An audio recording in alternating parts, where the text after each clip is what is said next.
What happened in the last 24 hours of El Chapo's son? Never before seen images of the last 24 hours of El Chapo's son before the tragic murder. Before we begin, like and subscribe. It's free. Now let's get started. The murder of Edgar Guzman Lopez, just days before Mother's Day, marked a significant turning point in the history of the Sinaloa cartel. This tragic event occurred at a time when Joaquin El Chapo Guzman wielded enormous power and influence within the drug trafficking world. Among the 10 children Guzman had, 4 have particularly stood out for their leadership within the cartel: Ivan Archivaldo, Jesus Alfredo, Joaquin, and Ovidio, commonly known as Los Chapitos. These 4 have maintained the notoriety and control of the cartel in the region and beyond.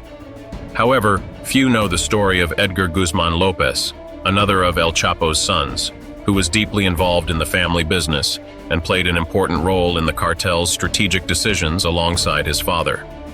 Edgar Guzman Lopez, son of Joaquin Guzman and his second wife, Griselda Guadalupe Guzman Lopez, tragically lost his life. At the age of 22, Edgar was in the parking lot of the Desarrollo Urbano Tres Rios shopping center in Culiacan, Sinaloa. He was accompanied by his cousins, Cesar Ariel Loera and Arturo Meza Cazares, the latter being the son of Blanca Margarita Cazares, known as La Emperatriz. On that fateful night, the 3 young men were attacked, and Edgar lost his life on the spot.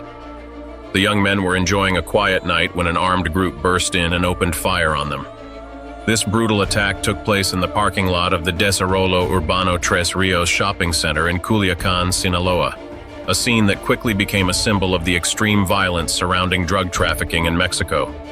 For many years, the most accepted explanation for Edgar Guzman's death was that it was a direct consequence of the war between the Sinaloa cartel and the Beltran Leyva.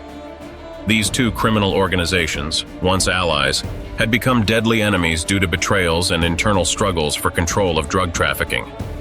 The violence between the 2 cartels had intensified, and Edgar's death was interpreted as a reprisal in this endless conflict.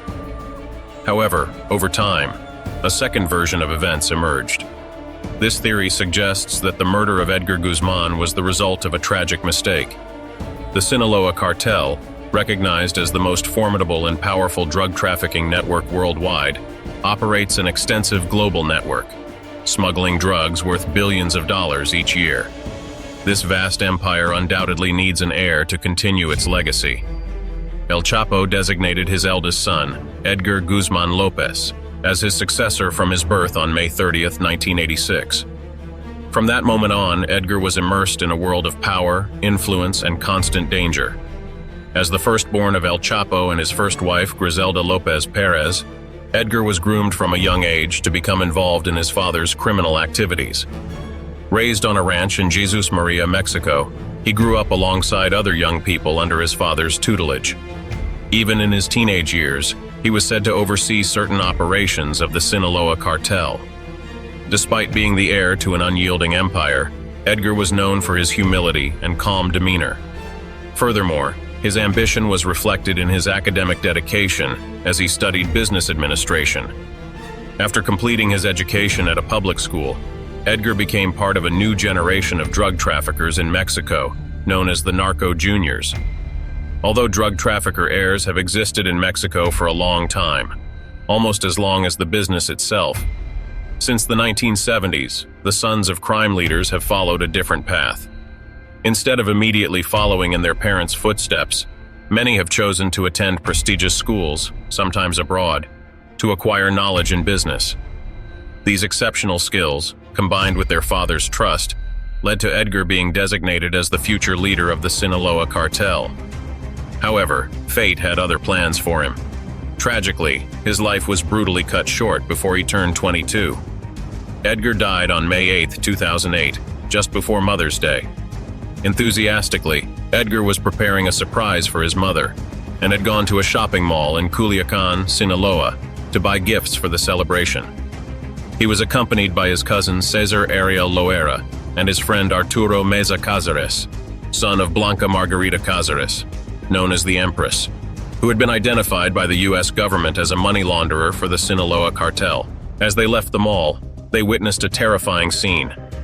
A cartel banner on the mall wall, just inches above their heads, burst into flames after being hit by a grenade launcher. More than 40 men, heavily armed with AK-47 rifles and bulletproof vests, descended from their vehicles with murderous intent.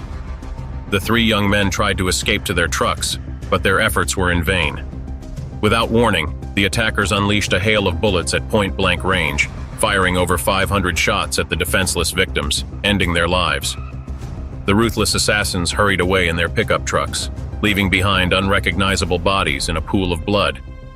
However, Edgar's death has more nuances than one might imagine. The news of his passing shocked the entire nation, and the pain that overwhelmed his father, El Chapo, was so immense that he ordered all the roses in Culiacan for Edgar's funeral, leaving the vendors with no time to restock the flowers for Mother's Day.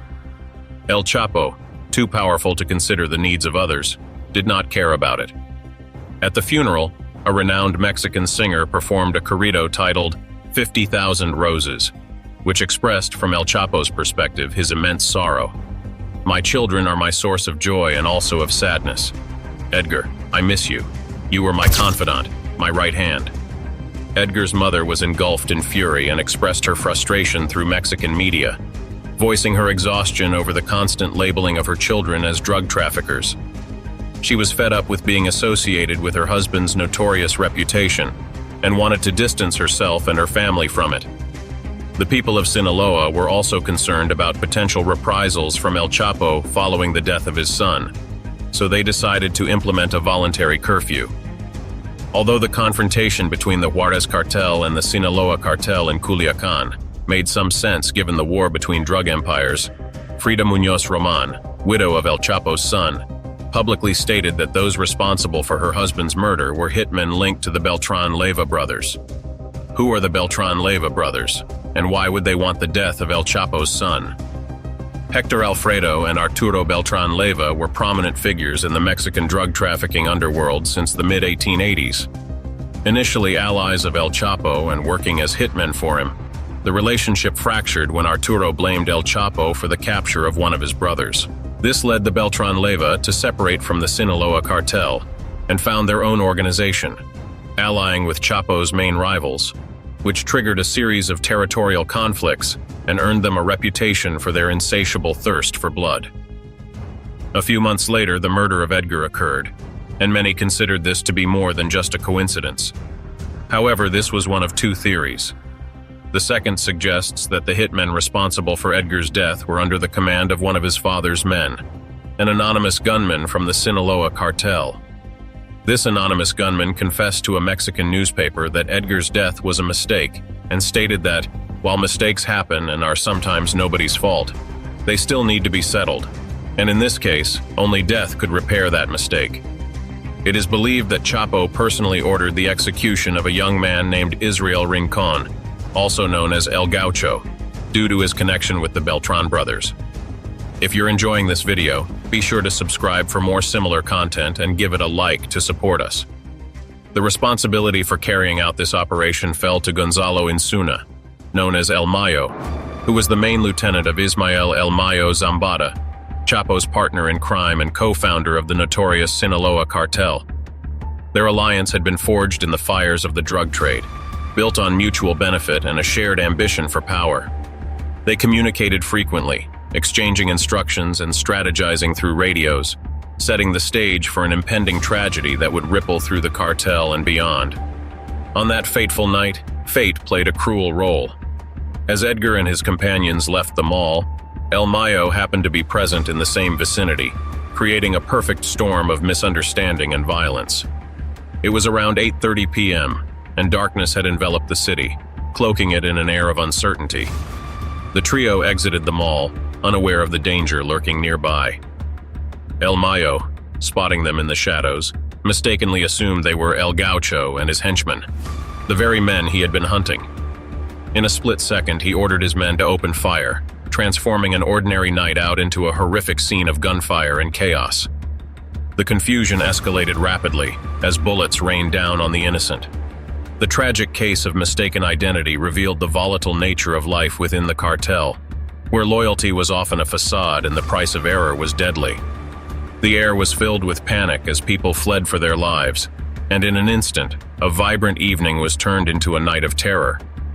The most widely accepted theory surrounding Edgar's murder posits that the hitmen responsible for the assassination were operating under the orders of one of Chapo's men, an anonymous gunman from the Sinaloa cartel.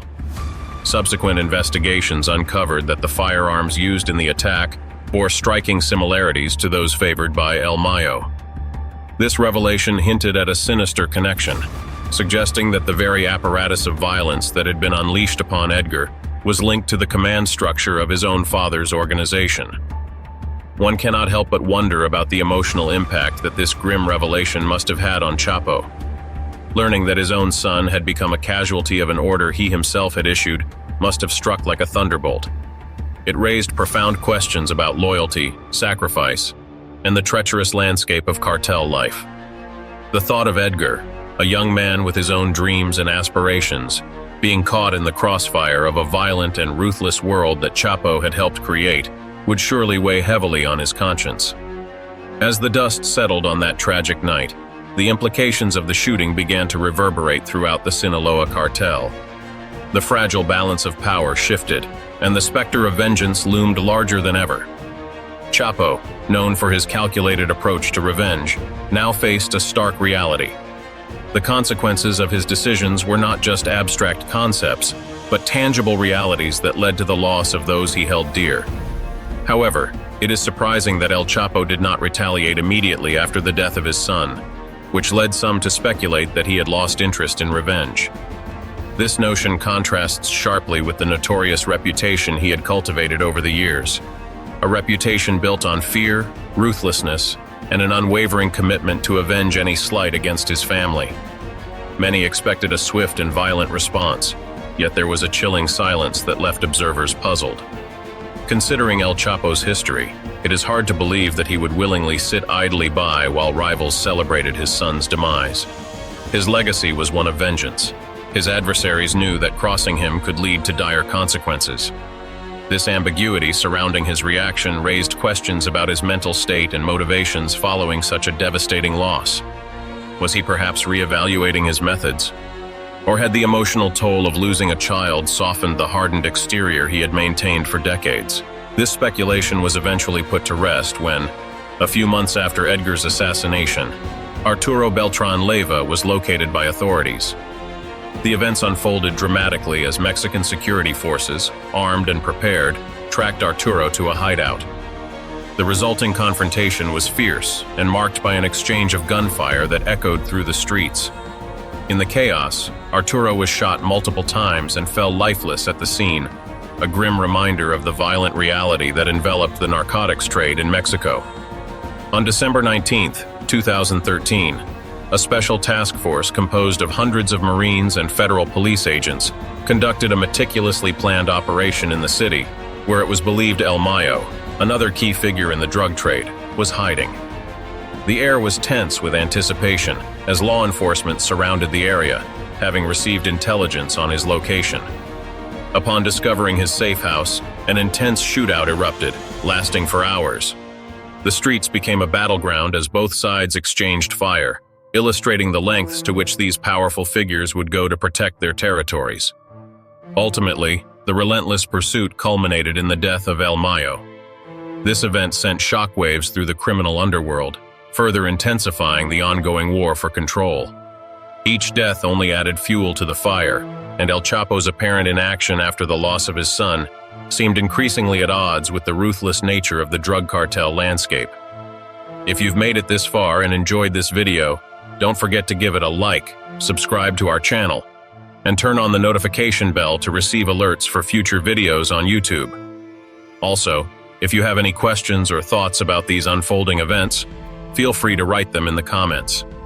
Your engagement helps us continue to bring you the latest insights into this complex world.